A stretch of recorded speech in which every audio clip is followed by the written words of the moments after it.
Hello and welcome to this episode of Community Voices on Civic Space TV. I am Phillip Muliisa. On this episode, we take a deep dive into the world of disasters, and we know we have a combination of natural and artificial, or what you can call man-made disasters in this country.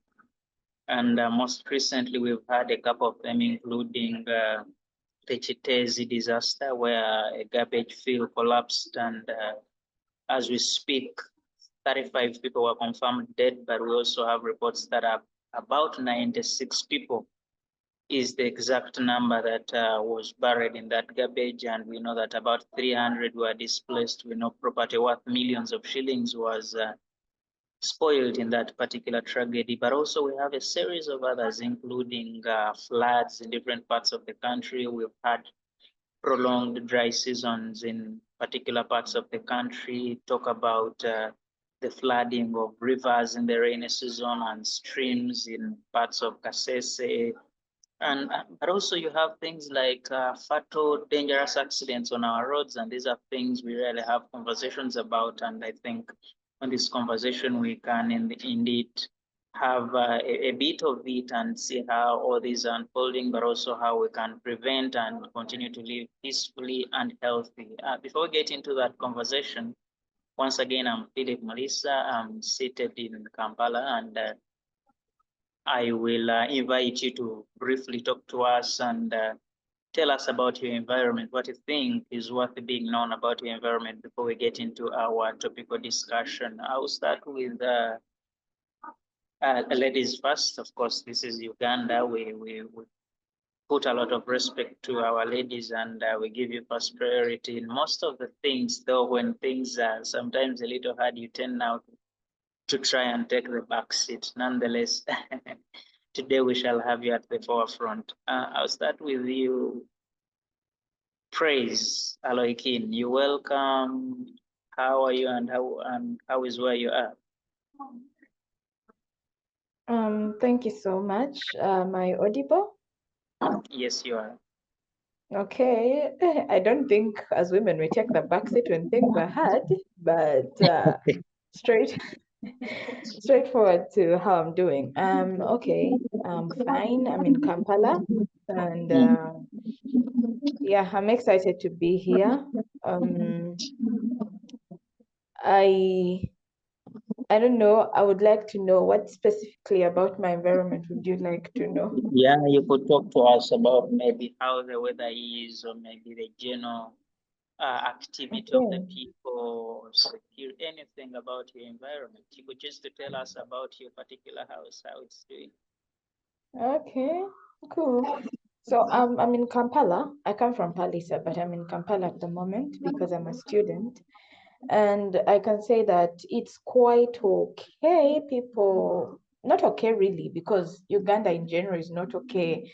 Just yesterday, we got to learn of this young white man, Samuel Leeds, who had built a hospital at 1 billion Ugandan shillings. And then we have our own that has been on ground level, and we have been injecting lots and lots of money in there. I see where you're going, right? Yeah, so it's been going.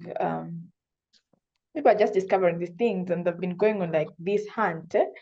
And they just discovered that one time the prime minister asked for money to buy stones to chase away locusts. So you can imagine what it is. But yeah, for me, that is good for me because it just shows me that people are becoming more civically aware. People are more interested in engaging in conversations around politics and the governance of the country. Yeah. Okay, thank you, Praise. Interestingly enough, when you look at the allegations of that budget, and it talks about the 1 billion that was used to procure the stones, and when you relate it to the 1 billion you used earlier about the hospital, then there is a lot to say about that, but let's keep it at that for now, and hopefully we can have a little more conversations about that. Thank you so much, Praise, for joining us for the conversation, and we can't wait to hear from what you have to say about the topic. Madam Nyaribi, Rhoda, you're welcome. How are you, and how is your environment? Thank you very much, the moderator. Good morning, everyone. My name is Nyaribi Rhoda, as mentioned, and I am joining you from Mbale City, seated here right in my office at my desk. However, just a bit about the environment in Mbale today. Actually, the weather is really beautiful. The sun is out. The past 2 days, we've had a lot of rain. It's been cloudy, but today is different. It is shining, and it is beautiful here. So that is Mbale for you today, and I'm glad to be here. Thank you. Thank you so much, Rhoda, and we're happy to have you as well. Chris, you're welcome. How is your environment?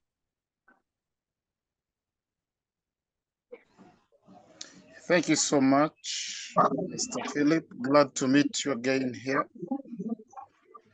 I'm called Bwambale Chrispus Mavuya. I am the district youth councillor for Kasese. Kasese, we are in actually 34 degrees Celsius around there, the weather. And fair, only that of recent we lost some of our people in the River Congo, this neighborhood of DRC.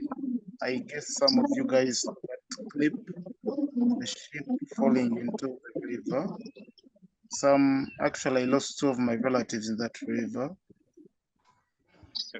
Bottom line, we are fair, 50-50. Yep.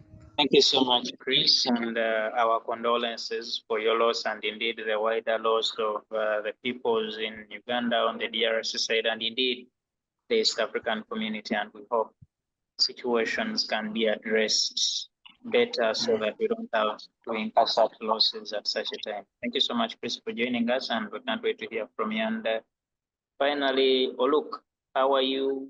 Where are you and how is Oh, thank you. Good morning, members. My name is Oluk Ronald. I am here in Bukoto,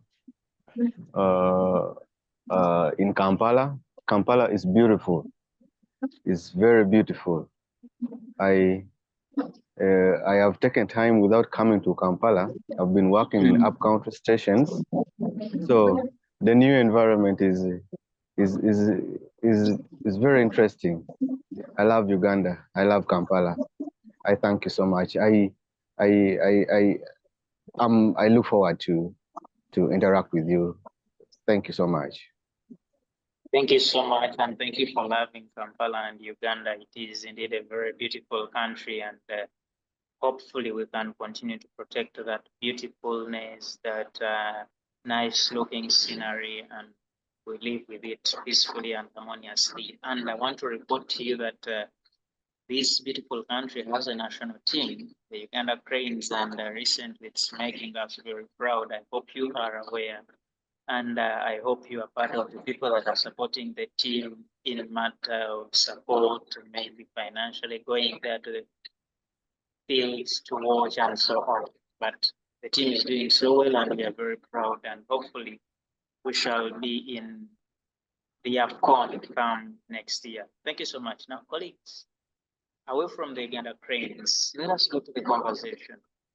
On the 8th of August 2024, a landfill at Kiteezi near Kampala here collapsed, killing people, destroying property, killing animals, and even as it is today, you know that there are people who are still stuck down there. Of course, they cannot be alive at such a time, given the time they've spent there. It's coming to 2 months, and we know that houses were completely covered up. They can no longer be retrieved. We know that animals are completely covered up. And these are challenges we've talked about over and over again.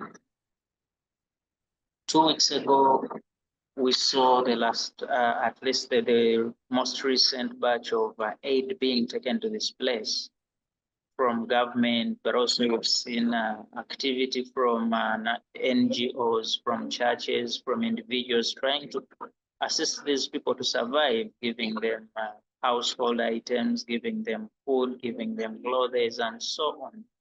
And it is a situation that continues to expand and unfold and bring new scenarios to whatever happened that day, and indeed what happened before it and what has happened after that. And as we speak, the three top leaders of the KCCA then, Madam Dorothy Chisaka, Dr. Daniel Okello, and Dr. Luyimba and Engineer Luyimba were summoned to the CID and were detained. As we speak, they are detained at police on matters relating to the same tragedy, and they have to answer a few questions relating to criminal negligence and a couple of other charges that will be drafted after the interaction with the CID Department of Police. I want to pick from you, first of all, before we get into further discussions of the small bits of what happened.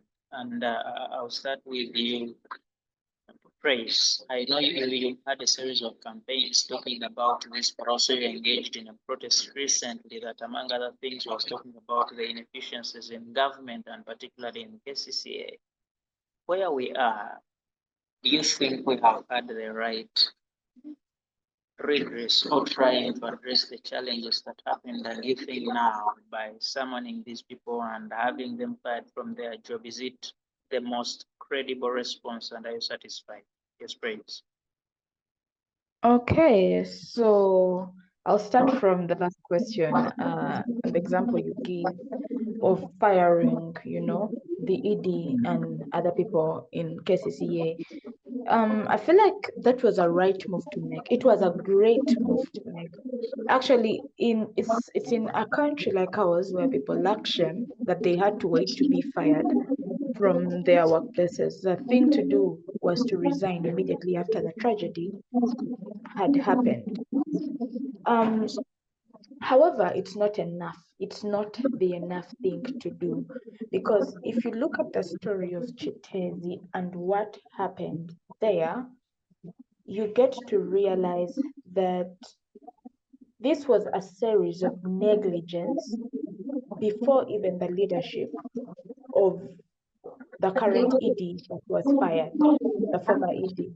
You realize that we have a problem of garbage management in this country generally, where one, from our households, we do not separate rubbish. We put degradable rubbish together with non-degradable rubbish. But also, when the state collects its rubbish through the different authorities, using KCCA in this case, I was staying in Kiteezi. I was a resident of Kiteezi just during the time that calamity happened. You realize that this rubbish, where it was being dumped in these different dumping sites, most of them are beyond capacity. And in these dumping sites, you get to realize that there is no sort of like plant to recycle this kind of rubbish. You just find day to day young men, women, older women separating this rubbish and trying to sell the plastics out of it to make money. You understand? So it's still privatized. And you realize that is not a sustainable way to handle rubbish, especially for a country like Uganda, where manufacturing of plastics is still going on, where we still use things like Povera on a day-to-day basis for packaging even the most, small things, the everyday today things that we use. So in as much as we have people that have been fired from their places, we also need to ask ourselves the question, how do we handle rubbish in this country generally? And the second thing that I would like to highlight is the fact that we do not have will from the state in regards to how rubbish, not even rubbish only, we do not have will from the state in handling things that are priority to the people. Because the rubbish crisis that you see in Kampala today is one that even before the Kiteezi incidents happened, has been happening. When you walk around Kampala, around markets, you're going to find rubbish dumped there. It has stayed there. When you see households, though KCCA collects money from people, you're going to find rubbish piled up in front of people's gates and it's not picked for days and days thereafter. So the question then becomes, what is the will of government concerning this particular issue, especially in a state where we are having a lot of wastage of resources, where money is being misallocated to serve personal interests and to serve personal gain. I'll still go back to the story of Leeds because it's what's trending in my head right now. Someone uses 1 billion to build a hospital, 64-bed ward hospital, but it's still the state that is using 1 billion to buy 2 generators for people in their private home. So you realize that there is no will from government, which is the custodian of most of the resources, to actually find a way forward on how rubbish can be managed. When this Kiteezi saga happened, for example, we got to see documents that were showing that right from 2008, they knew that the situation at Kiteezi was bad, 2008, and they were trying to get funds from the World Bank to start a project that was supposed to create a plant that was supposed to recycle the rubbish at Kiteezi. We do not know if they got that money thereafter, but we know that they knew that there was an issue in Kiteezi that needed to be sorted out, which they did not sort out. So clearly, it just goes to show our misappropriation of priorities as a country, especially a country that is producing waste each and every other day. So it is not sufficient to pretend that they are firing 2 people just because finally something bad has happened and, you know, rubbish has covered up people's homes, people's businesses, people's loved ones. And now because that accident has happened, which I would love to call an accident, not because it was not foreseen, but because they did not think it would happen maybe this soon, it has happened. And now they want to, you know, pretend that they are, you know, solving the situation, salvaging the situation. Because if the argument would be that we do not have money as a state to handle issues of waste management, then tell me why, after the incident, the president was saying, dish out 5 million to each affected family that has lost someone. Where does this 5 million then come from? You get. So the whole narrative that as a country we don't have money still does not work. We're just living in a government, like I usually tell people, that hates us and doesn't prioritize us. So it was not enough, and it is not enough. We need to sit down and ask ourselves, how do we reprioritize our issues as a government, as a country? And if people in government are not willing to do it, then how do we as people make them do it? Thank you so much, Praise. That's really powerful of you. And one of the things you talk about is the lack of will from government. Oluk, I want you to pick from there. You have officials fired, you have officials at someone at CID and detained, and we hope a lot is going to unfold from the detainment. What are your thoughts on this particular response by the head of state and indeed state agencies in summoning and detaining these people? Do you think it is satisfactory in response to a disaster that happened in the state?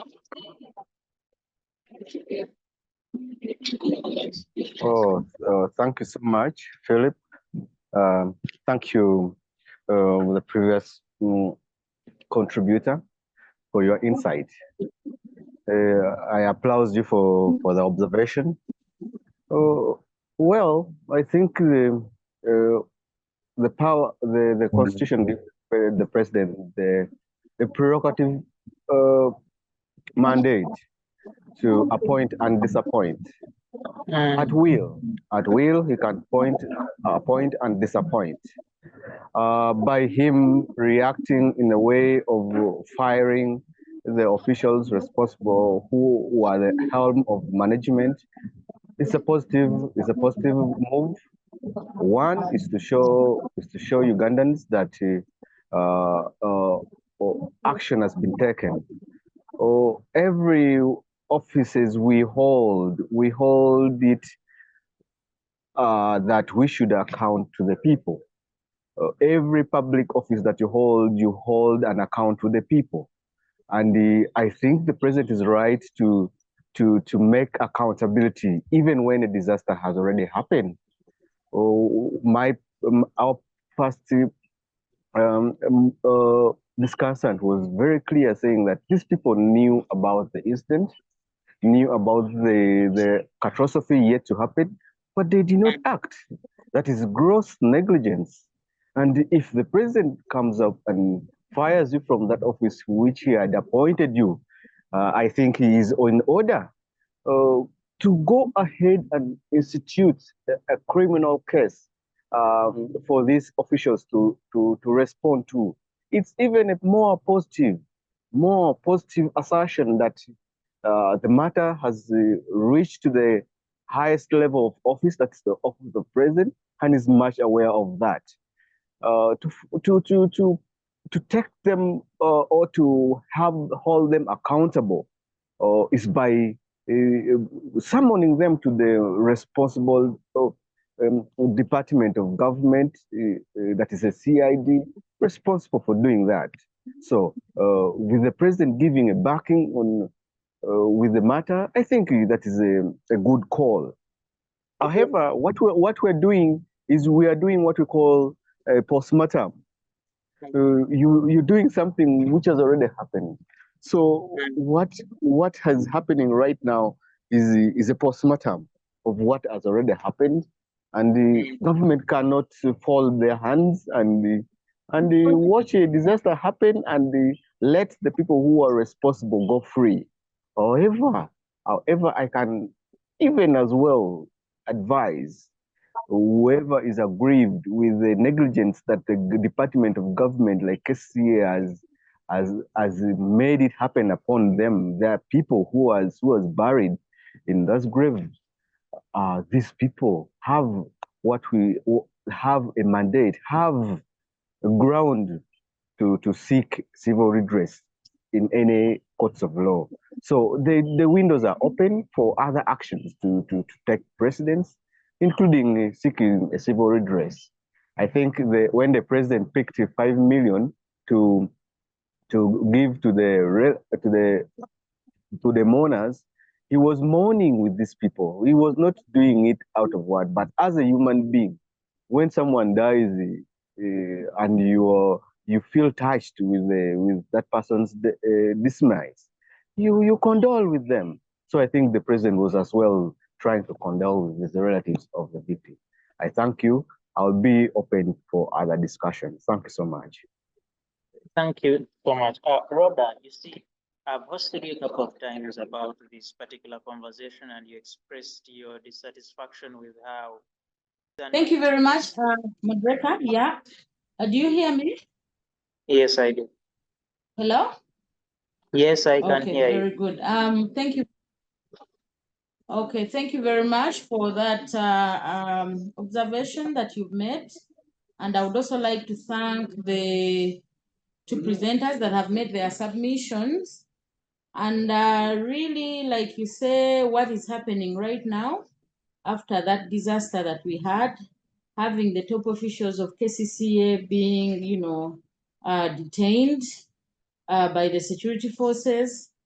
I think in my view, someone has to be answerable somewhere, somehow, for what happened. And I think it is in order for government to really take such steps and investigate deeper into this issue and find out what happened so that we can avoid such mistakes in the future.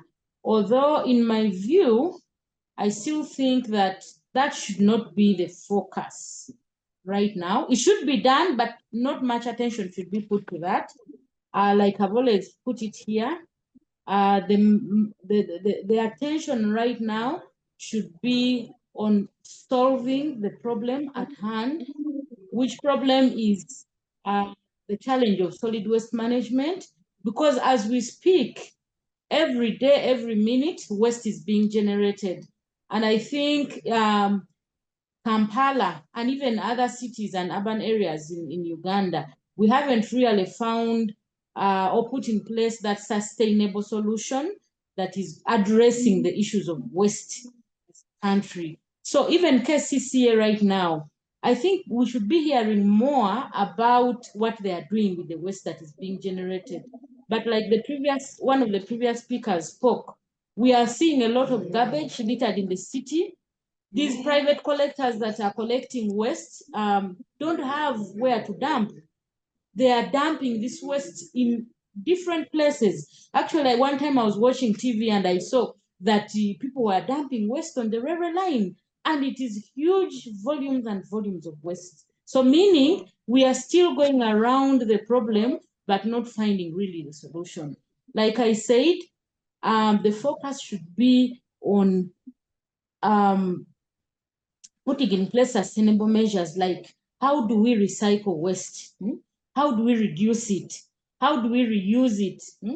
How do we, put in place these different centers and facilities that can take up this waste to make compost, to make new materials out of it, so that we reduce the volumes. Like I said, KCC, I think, was looking at it in the wrong way. They are looking at how do we get this so many acres and then we dump. Because after so many years, again, this waste will have accumulated and then probably we'll have another slide and another disaster coming out of this waste. But how do we put in place different, ideas that can help us reduce, reuse, recover, recycle the waste so that the volumes that actually end up in the landfill are less? So I think what is happening right now should be two-way. The investigation should go on so that we find out what really was the problem, so that in the near future we don't repeat the same mistakes. But then the biggest focus should be on how do we put in place sustainable solutions to ensure that waste is properly managed in a sustainable manner. Thank you. Thank you so much, Rhoda. And Chris, you see, Oluk here called it post-mortem. Is this the kind of post-mortem that is justified to have people, first of all, fired from their offices, and secondly, summoned and detained, and hopefully we hope to see them in courts of law? Is it a justifiable post-mortem, and we'll be happy that it is actually happening? Thank you so much, Mr. Phillip. Well, to me,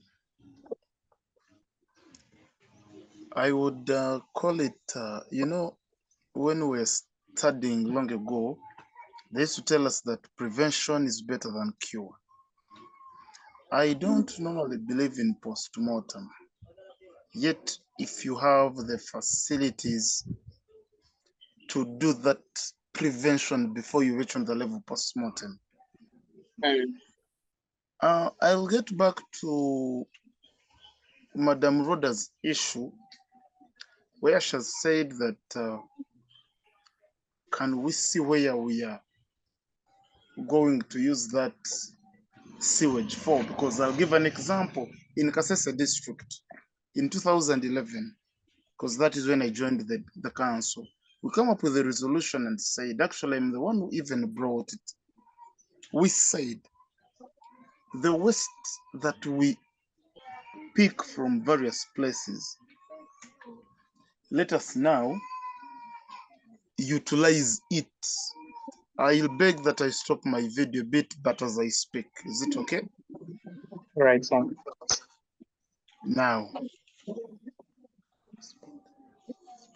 Now, we agreed that we build a plant, a factory, whereby we shall be collecting that waste. We go and utilize it. We bring out manure from the decomposing waste, and also these plastic things also recycle them, and we still sell them. That is why even now in Kasese, what we do, every household is given a condition that every Wednesday and Friday, the council cars pass through, they pick your waste, and they even pay you depending on the kilograms you have collected from your waste. I hope you're listening to me. yes, we are.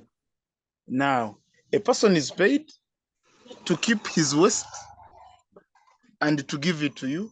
And also, after recycling them, also, the council, the district council also earns from that waste as it sells them to other entities for fertilizers or what. Now, coming back to the Kiteezi issue, you see, there is one issue that I want to pause and ponder about. Number one, KCCA is not serious. And I will applaud the president for sacking those people. Because the way they were dumping that waste, I reached there around 2-3 times when I used to drop in Kampala. I have my relatives in Entebbe, I used to drop there. But I saw that this thing is a dangerous issue. Why? Because the way they were dumping it, even if it was decomposing, but also I will also blame the Batuze, the Bataka of that area. They took it lightly in that some of them were making money from that waste. Because you see, I remember I bought this damage of bread. They were bringing them there to dump them there, but there were shops selling damages, so they used to wait for cars that are bringing those damages. They say have a damage to Liwan, so you find it was like they're also enjoying that vibe of the Kasese. And another thing, some local leaders were also not serious about that issue, because when you're dumping something there and you're not creating an outlet for it, these are environmental hazards. And another thing, let us not always be blaming government. Also ask the people who built through that channel, somehow, somewhere are to blame. With other guests here that the president was right to sack the leadership of KCCA. And however, I want you to quote my statement that prevention is better than cure. The question should be the people who have been put in place right now, what are their issues on table? How are they going to control what has been made? For now, I may stop here. Thank you. Thank you so much, Chris. And indeed, you mentioned something so important, and I think Oluk can also put it in other words: prevention is better than cure. Very important. Praise. As we speak now, we have government is having a conversation with the Ghanaian-based Josh Pong group of companies to come and take over Kiteezi facility and try and do fertilizer production and also doing a lot of recycling to the plastic material that is to be found in there and a couple of other things. This is a call that has been there, like you mentioned, since 2008, but also when you look at the 2001 brand plan and the management of Kiteezi, these are things that were talked about. How is it such so that they were not implemented? And if we have conversations now, like Rhoda says, do we now look at a sustainable plan to manage solid waste in Uganda? Okay, thank you so much. Am I the one or? Hey, Praise, okay. Praise is the same as Praise. Sorry. Okay, so it's me, yeah? Praise, eh? I lost you a bit. I was wondering if you could go over the question again. Yes. Thank you so much. Today we have conversations that are going between government of Uganda, represented by the KCCA and the Ministry of Kampala, with a Ghana-based organization, just one group of companies, to come and take over Kiteezi facility, do production of fertilizer, and recycle the plastic out there. Should we think that now we have a sustainable system to see that we manage solid waste in the country? And in any case, why has it taken us so much time before we do it? So I still stand to say that we cannot be hopeful, we cannot be hopeful because, like I told you already, in 2008, they were having the same conversations, conversations around, recycling rubbish, about handling the Kiteezi plant specifically. And, they've been having conversations about waste management. They've been having conversations about climate change. We even have a law that bans plastics in this country, but we still see plastic being, made, produced, like plastic caveras, and they're still being made. So in this country, one thing that I want you to come to reality with is that policy, laws, or words on paper do not mean anything unless someone decides to breathe life to them. And for me, the question still goes back to Ugandans. What are Ugandans willing to do about this? If Ugandans sit back and think that by some miracle, the state is going to work on that promise, a promise that it's not making for the first time, a promise that it has always made day in, day out. Even in our constitution, when you look at some of the objectives, some of the objectives around, access to healthy drinking water, access to a safe environment, but still that has been the case up to now. So just mere words on paper or words of mouth shouldn't make Ugandans sit back and say, oh, something is going to change, unless they are willing to hold leaders accountable, because we are speaking about a country. When you say Ugandans should not expect, miracles from this, what should Ugandans do to see that this is actually implemented? Perfect, thank you. So Ugandans should be able to hold their leaders accountable for the words they say, for the promises they make, you get? Actively hold them accountable. We have seen Ugandans join, so for example, so many other exhibitions, things like the Portal exhibition, and recently we are seeing roads being worked on around Kampala, new traffic lights being set up around Kampala.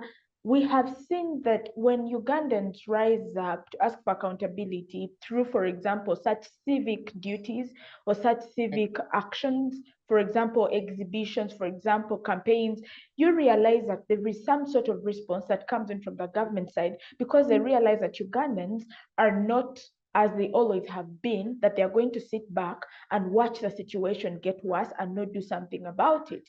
You understand? So even the Kiteezi situation itself, had it not been blown out of proportion that these people needed to resign from their positions, then we cannot say that the president would have then come and fired them in the first place, because they could pretend that nothing has happened. Someone said here that, the president was mourning with these people. That's why he gave them 5 million. No, the president wasn't mourning with them. Mourning with them would show the president has some goodwill and actually feels for them. But when the president released that tweet, where he even made that directive, he said something on the lines of, who told these people to settle there? Who allowed them to settle here?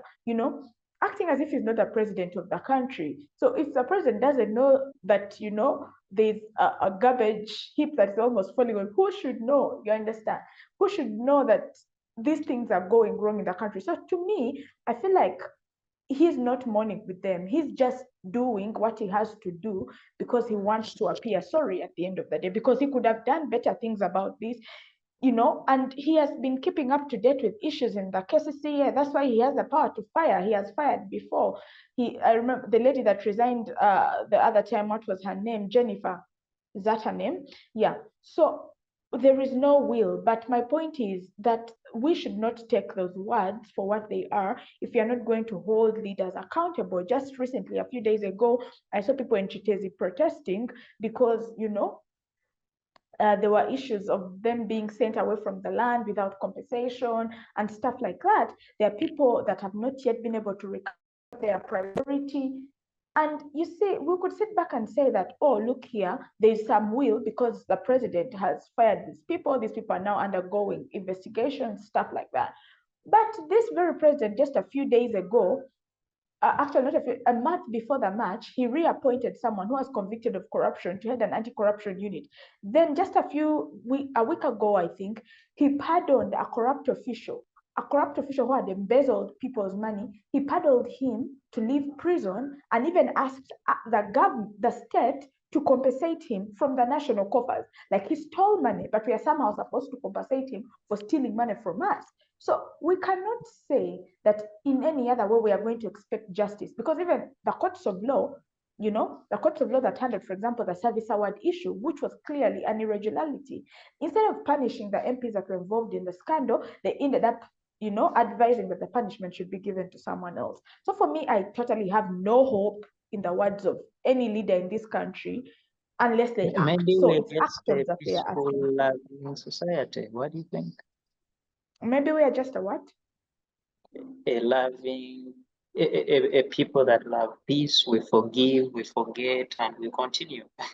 We don't love peace, because if we loved peace, then we would fight for peace, because I can't say the situation we are in is a peaceful situation where we have, members of parliament stealing and shit from homeless people in Karamoja, where we have women dying on birthbeds, in hospitals. That can't be peace. Where we have people going hungry, we have children standing under trees as other people are getting hefty allowances and stealing from them. No, we cannot be in a peaceful state. So we cannot love peace unless we do not understand what the definition of peace is, because we all know clearly that the absence of war doesn't necessarily mean the existence of peace at the end of the day. But also, I feel like, yes, for so long, we have been so relaxed about the situation, and we have not been being a civically aware mass of people compared, for example, our neighbors Kenya, compared to other African countries like Nigeria, where young people partake in the issues of their country. However, I feel like the trend of events has changed, especially with the exhibition trends. The trend has changed, and we see that more young people in Uganda are more, more passionate about issues of governance, about political issues, and you see them having conversations. To me, that is a step in the right direction. But yes, we can do more than that. Thank you, Praise. Oluk, you see, earlier you talked about this being post-mortem. Mr. Moderator, I would like to chip in a bit to talk about what Praise has said. Just a bit, within some few seconds. Am I allowed? Okay.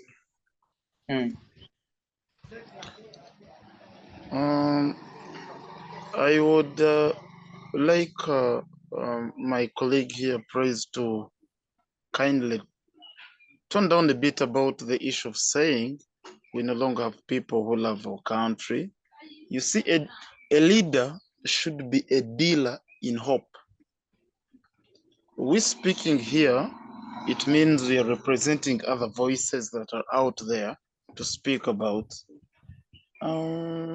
Madam Praise, I would request you, that statement is too strong, because the president made a decision to sack the leaders, the top leaders of Kasese, about that issue of Kiteezi. And now I see, maybe if I've took it in another way, but I see you're speaking very emotionally, whereby you are like saying that there is nothing that can be done, yet already something is being done. Already by sacking those leaders, that is something that is being done. Government looking for investors to come and utilize the Kiteezi affair, already that is something that is being done. We can now focus on giving maybe possible solutions of what. Fine, all of us, that thing affected us, we also felt it, but you saying that we have leaders who don't think about their people, no? To me, I may not take it in that good way. Moderator, you can move on. Okay, just before, because I'm going to be leaving of another engagement, but I would just love to make a comment on that. You see, I'm not making this stuff this is what is in status quo. Our leaders hate us.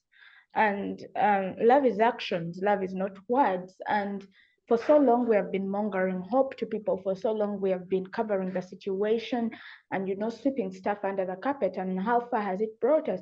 It has brought us 40 years later with bad roads, with poor hospitals, with bad governance, with impunity, with political prisoners, with disappearing of people, with killing of people. That's how far it has brought us. So I think it's time for us to have a factual conversation. And from those facts, then ask ourselves, where do we go next? And I'm not sorry about being emotional about these things, because these things are emotional. When someone is buried under Kiteezi rubbish, it's an emotional issue. It's not just a statistic that, oh, 34 bodies were discovered. This was a mother, this was a child, this was a husband, this was an auntie or relative of someone with a future, someone with goals planned out. So we cannot continue having conversations as if we do not have a central nervous system to feel for the people that these things are happening too. So I cannot separate emotion from what I'm saying. And I didn't say that Ugandans don't love their country. I said they need to do better. They need to stand up better. But for our leaders, I'm sure they do not love us because their actions speak to the fact. And I'm sorry that, it may sit badly with you, but those are the facts. Those are the facts, and we have to come to terms with them. However, Praise that and doesn't mean that we can't do something about it. We can do something about it, but it stems from appreciating that fact. maybe I need to remind you that we have a budget for patriotism in this country, and maybe we should talk about the effectiveness of what that particular department is doing to make sure this is actually reflected in what is happening in the country. But I want to invite Oluk to the conversation. Oluk, look, you see, we're in 2024, and what you call the postmortem, and Chris put it much more clearly when he said prevention is better than cure. We have now the Kasese looking for 100 acres of land where they can now be dumping the garbage. We are not talking about KCCA setting up a facility to have better management of waste, the way we see in the modern world. Why are we so stuck in the backward way of doing things, and when are we going to move forward? Thank you so much, moderator, the participants. I like this interaction because it opens up our eyes. I would like to submit, before even submitting on the pertinent issue that you have raised, when you asked me for the first time, I narrowed my response to your question. But allow me to expand a bit on the Kiteezi issue, compromise on how we respond to such issues. So one, I like to inform the panelists and the listeners that Kiteezi issue, I can refer it as a security issue. One, the moment we confirm that 30 people have died, 35 people have died, 96 are still missing.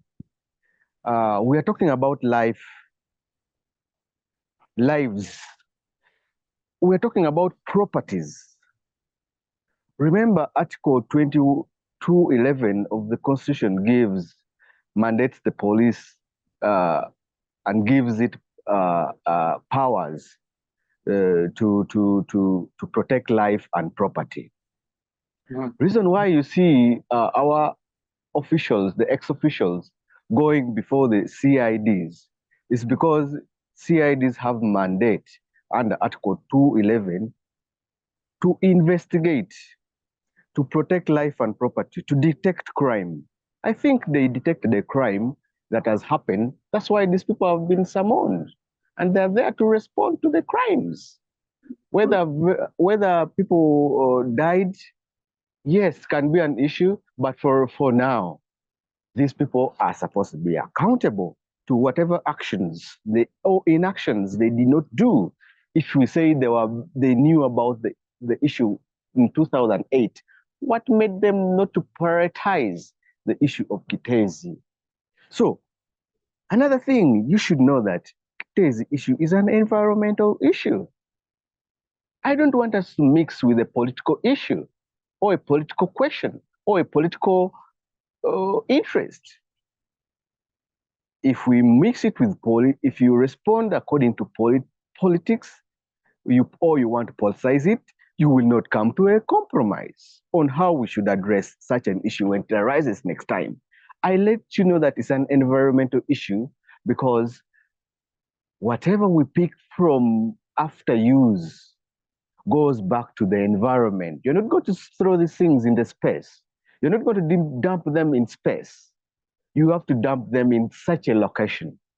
And if the authorities purchase property, land, let's say in Kiteezi, for disposing of waste, and the people stealthily, without anyone's authority, goes ahead and construct his building into the dumping place, and such an incident happens, who do you blame? You don't blame President Museveni. You don't blame an official. You blame yourself for going to build in a place gazetted for collecting damage. I don't want to point fingers at those. I don't want to blame, but I want to let you know that it's an environmental issue. Remember we have the NEMA Act. The NEMA Act, which bans kafera. So can we make it an issue and policy that every damage, every luggage, every garbage coming out of an homestead is separated plastic, manure, and the rest? I like to applaud my a local leader in one of who is a participant here for coming up with such a wonderful solution to the problems of his people. Such a person should be seated in a Kasese authority and giving them some insight of that nature. An environmental issue can be handled in an environmental way. Constructing a company, constructing a factory to do whatever this gentleman is talking about is the rightful cause.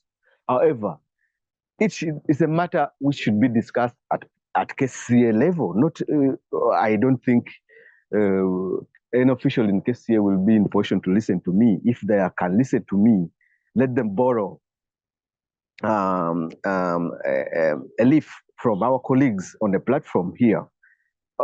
Garbage management and collections, they are two different things. Collecting them, we know that private companies are the one collecting this garbage. And I can tell you that how private companies go upon being licensed to manage this waste is another way that you need to look into deeply, because some of them having participated in collecting this garbage, they don't manage them very well. Where they're supposed to take them to a dumping site, they dump them on the highway, like in a railway station. These are private people brought in to manage our garbage collection, because this is not a very big issue for management of garbage. We cannot let government also be the one to manage our garbage. We cannot bring government to start saying you collect garbage on our behalf. We have privatized an individual who wants to collect garbage for a fee, and they are given licenses. And if they do not do it to the expected standards, we can revoke the licenses and we bring another parties.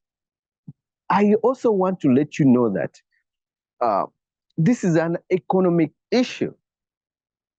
We, the citizens of this country, collect taxes which are later on appropriated by Parliament to run some of these priorities. If we say garbage is a priority, can we send our representatives on Parliament when they come back to our constituencies to make sure that they go back to the floor of Parliament and put in those laws in place? When you talk about laws, don't minimize, my sister, don't minimize the laws that are in place. I will let you know that breach one of these laws that are in place, and you will see one day how government will come for you when you breach them. The laws are put in place to organize us. We are naturally disorganized animals. So these laws are the ones which makes us behave like humans. So when these parliamentaries are in that house, let them come up with laws to manage our garbage. There is a policy which came into existence where computer taxis, private vehicles, most of us who are driving right now don't have litter bins in our vehicles, but we litter. You buy a soda, the way you throw it away. When it speaks and where it's taken is a non-issue, but it goes back to the issue of environment. So look at the service providers that collect this garbage. Are they the right people to do this, to do such a business? The costs. Look at the costs we involve in having this garbage collected in one point. It is very costly. We are now counting costs in terms of lives, in terms of properties, in terms of properties. Thank you so much, Oluk. Yeah, thank you so much. So we are doing, when government has done this, it's when the president has come up to do this, I think it's accounting to the people of Uganda that if you don't do what he has appointed you to do, he can fire you. And each dead body, when we have a dead body, postmortem has to be done on the body. So that is why I call it a postmortem, but does not necessarily mean that we don't have, that government cannot come up with a way of how to handle this matter appropriately. Thank you so much. Thank you so much. And I see we have a couple here. Chris wants to respond, and Nyaribi. I think I will first pick Rhoda here. Rhoda, you want to respond, but also I want you to talk to the environmental impact of having such a pile of garbage in a particular area. What scenarios are we looking at in terms of the environment? Yes, Rhoda. Yes, thank you very much. I just wanted to, I've been listening quietly to the submissions that have been made, and really there are a lot of issues here. But I just wanted to sum the Kiteezi disaster as something that was not a tragic accident. Mark me very clearly, but it is something that happened as a result of years of systematic neglect, inadequate planning, and lack of prioritization of issues of environmental sustainability. Why do I say this? I am saying it is a result of years of systematic neglect because, well, first of all, this site in Kiteezi is a site that has been operational for many years. And I'm very certain that at the time when this site was opened up as a dumping site, we did not have so many developments around that site. But over time, people have been constructing near the site. And I'm very sure you may find that some of those developments around the site had approvals from KCCA, or some of them did not even have approvals. But then what does that mean? This means that someone somewhere was sleeping on their job. How did such developments come up near such a site? Because there are standards, there are guidelines of landfills, the distances between which must exist between developments and such sites. So such things have happened because of neglect. The inadequate planning we are talking about. Such a site should have been closed many years ago, should have been decommissioned and another site opened up. And then, like I've said, lack of prioritization of environmental issues in this country. I am telling you, believe it, for us as local governments who deal with issues of waste every day, we do not even have budgets, by the way. We do not even have budgets, we do not have money to help us. Rhoda, when you say you don't have budgets, what do you actually mean? You mean there is no money provided for waste management, for example? Yes, like for instance, I would like to say that like many, actually almost all departments have grants coming in from the central government. Address issues of different sectors. Engineering has money for roads. You have community getting money for, you have education, health, receiving money at least from the central government. But then when you look at issues of environment, we do not have money coming in from central government to help us execute our activities. So our activities are left to local revenue, which local revenue is not always forthcoming. So you find sometimes the technical people know what to do, but their hands are tied. They cannot do it. because they do not have the resources. So what I want to say that in this country, there's a lot of talking, too much talking, and too much drafting of laws, like somebody said, but the actual prioritization and implementation of real issues is still a problem. And as long as we continue just lamenting and talking about issues and not prioritizing and acting on those issues that matter, we are going to continue having such problems reoccurring. We are going to continue having such problems reoccurring. So I just want to get to the other issue that you mentioned about, the environmental impacts of having such a facility. Yes, the environmental impacts are quite many. Well, there are guidelines, like I said, for citing such places where garbage can be dumped. But then when you go around this country, you'll find that actually most of the dumping sites, because we do not have landfills, most of the dumping sites are actually located in the wrong places. When you look at their proximity to developments, you find that it is too close. You find some of these landfills located next to water bodies.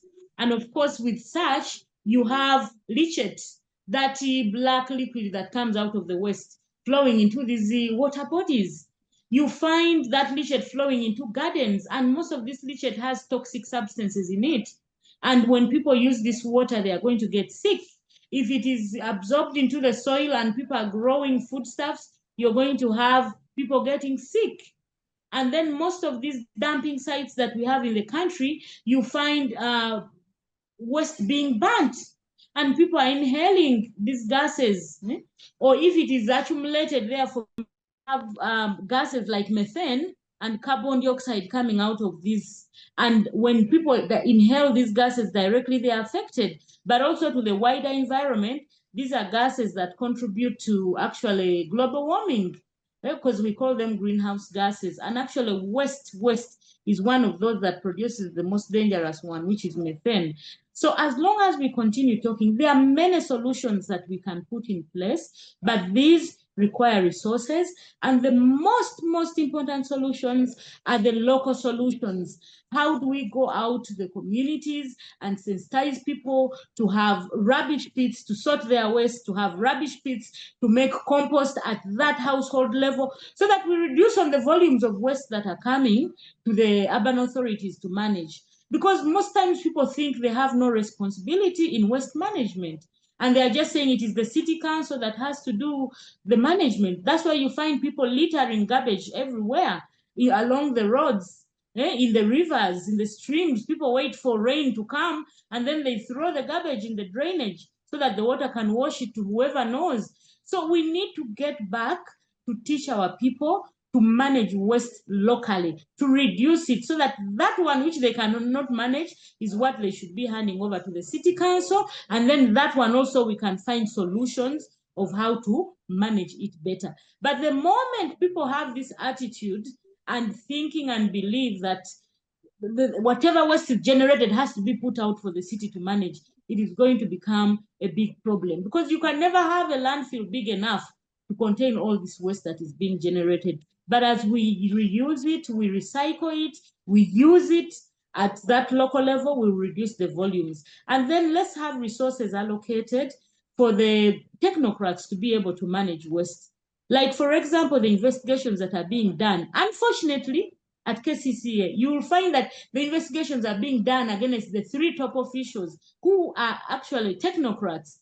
But you may find that these people's hands were tied by the politicians, because the technocrats normally do the advisory, like you give the technical input, the advice, but the ultimate decisions come from the political side. You may find that whatever failed, whatever didn't happen right at KCCA could have been a result of the politics in there. So the investigations need to cross boundaries from the technical even to the political. You may find someone somewhere in his political seat is the one that made things not happen. So sometimes we may blame the technical people, but the technical people's hands are tied by the politicians. So we need to get back together, work as a team, prioritize, and make sure that the right things are done. That is when things will happen right in this country. Otherwise, it is going to be lamenting. People just talk, we repeat the same mistakes, and we experience the same problems. And yet, It is very sad when you have such an incident, when you lose people, you've lost, I mean, when you lose life, it is really very unfortunate. It is something you can't bring back. So let's stop lamenting and we stop acting. Thank you very much. Thank you so much. And Chris, you want to respond to something, please? Yes, thank you so much, Mr. Moderator. I want to respond about what the precurrent correspondent has said about the technocrats lacking money to implement some decisions. He has said that we in Kasese, we brought a low revenue venture that will help both the community and the public and also the government. The way we brought up a plant, I hope you're listening to me. The way we brought up a plant, in that we buy that sewage, that garbage from the person who has brought it there. We go and recycle it, and again, government gets through selling it to the farmers, like making like manure. These bottles, they recycle them, they sell them to companies. So I will disagree with my sister saying that they don't have money because that would be a venture that KCCA would have made. This garbage is a lot. Pick the waste management, go and recycle it, not dumping, and again you sell it. In that, you as a person who has garbage at home will make sure that on a daily basis, on another day, you take it somewhere that they'll go and recycle it, and you come back with your issue. I happen to be a political leader in my district, in Kasese district, and these technocrats, much as Madam Rhoda said that it is the leadership that gives them what to implement. However, they are there to also advise. Let us not always blame political leaders. However, even the technical people are there purposely to advise. Even if you see me that have passed a resolution that maybe will mislead your area, the technical person, you're there to advise you, say, no, this is right or wrong. And then we move from there. Then another thing is that let us be dealers in hope. The way I said, a technical person, let's say like a district cow or a town clerk or an executive director, is also a leader. We also, as politicians, we're also leaders. So we should be dealers in hope. Let us not always dump something and leave it for the politicians, no. And then,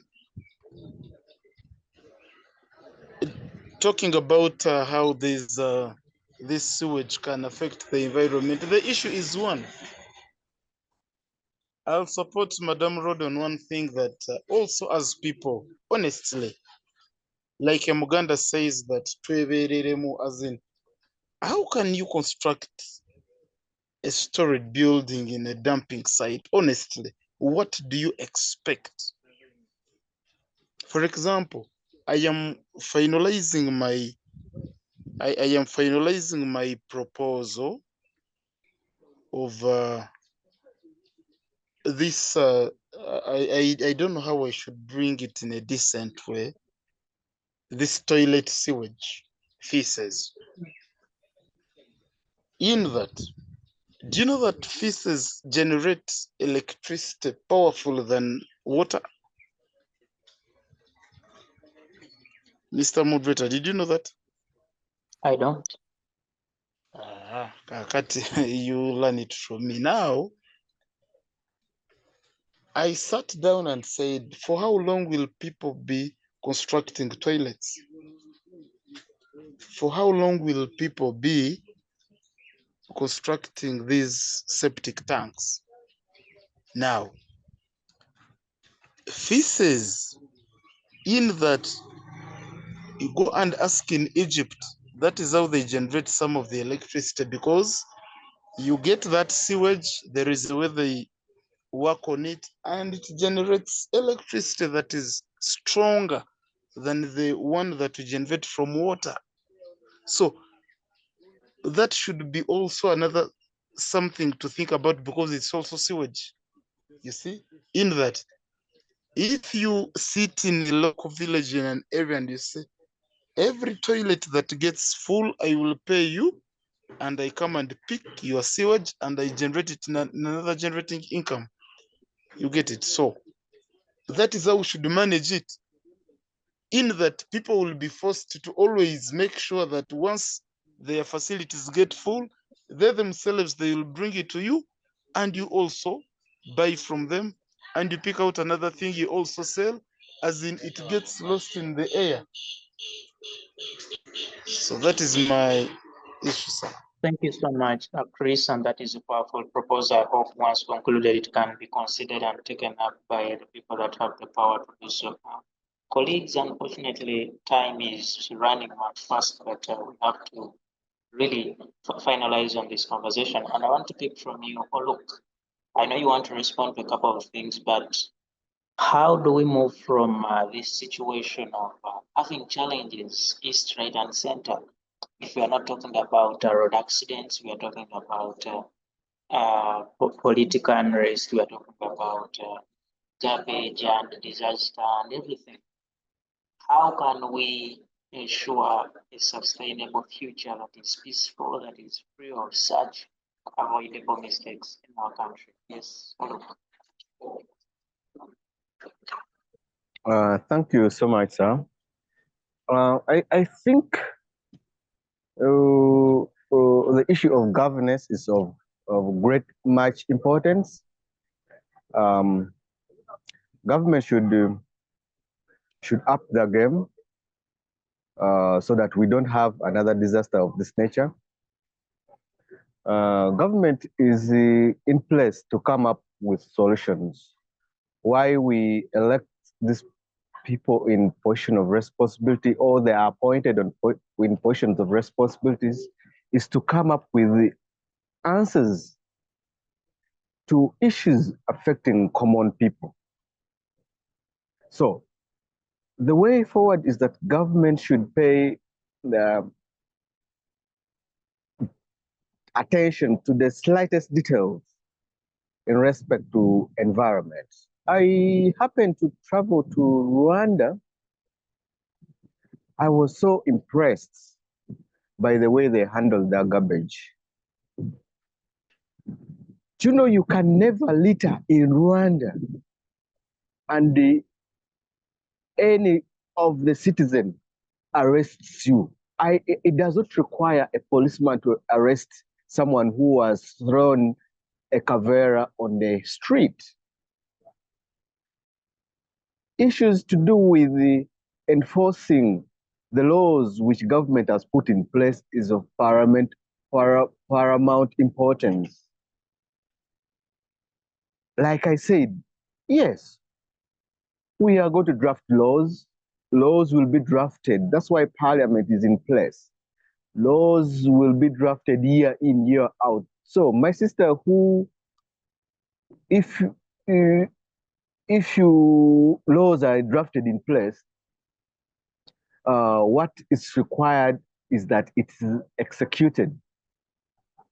Sometimes does not require only the authorities to execute it. I give an example of an arrest. You don't.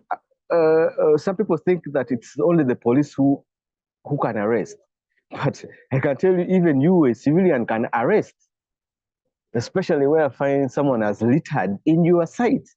So you can arrest that person and take him to police. And let me tell you that if that person is not charged, it will be a disservice. But laws should be put in place to regulate. Laws are put in place to regulate activities of humans. Humans are erroneously. They commit errors at all times. That's why these laws come in place to regulate their human behavior. So, but political will must be seen visibly, like activists will be saying that the government is not willing, but I see the willingness only in a small scale. Laws have to be put in place and executed, enforced to the dots, not selectively, not selectively.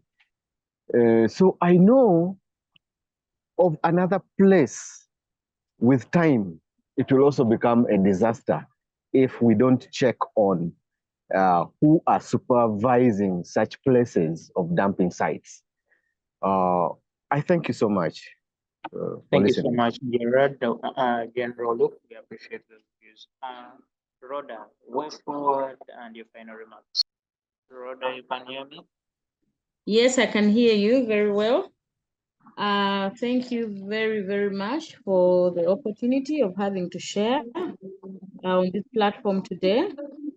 And I just wanted to say that it is true. It is important to formulate different laws, but then it is even more important to have these laws implemented.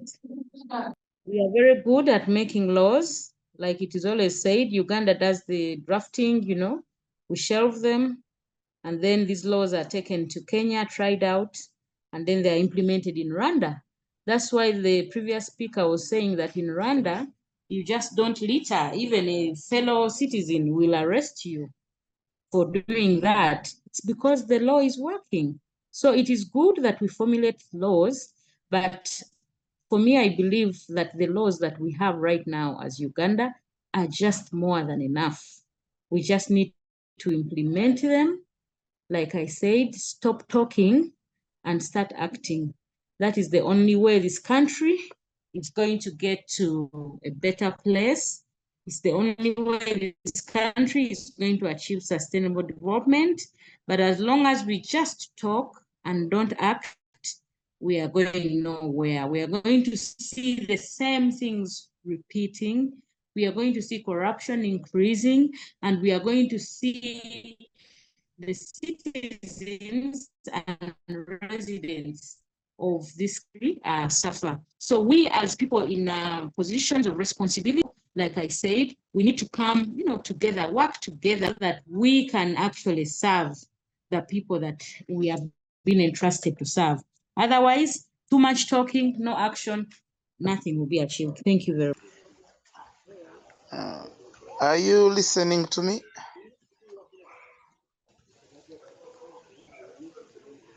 You're listening to me?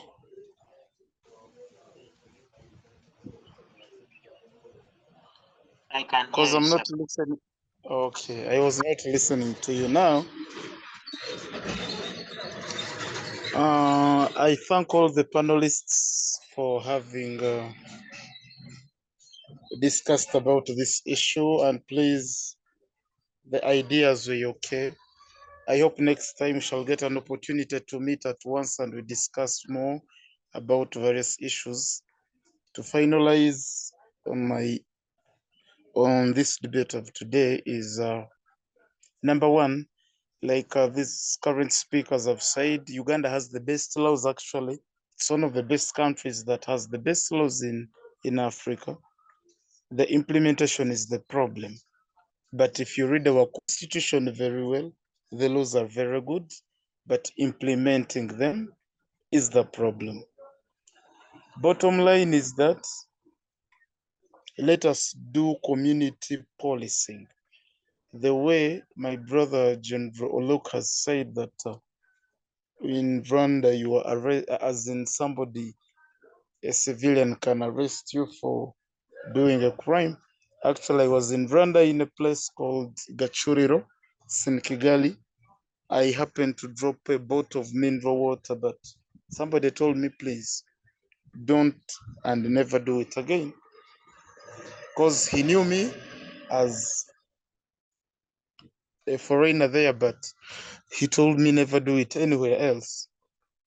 So let us walk the talk. If you know that this is a water channel, please be sensitive. If you know that this is a dumping site, be sensitive. If you know that this is a national park, if you know that this is a water body, as in, can you get your money as I finalize and you go and build in a water body?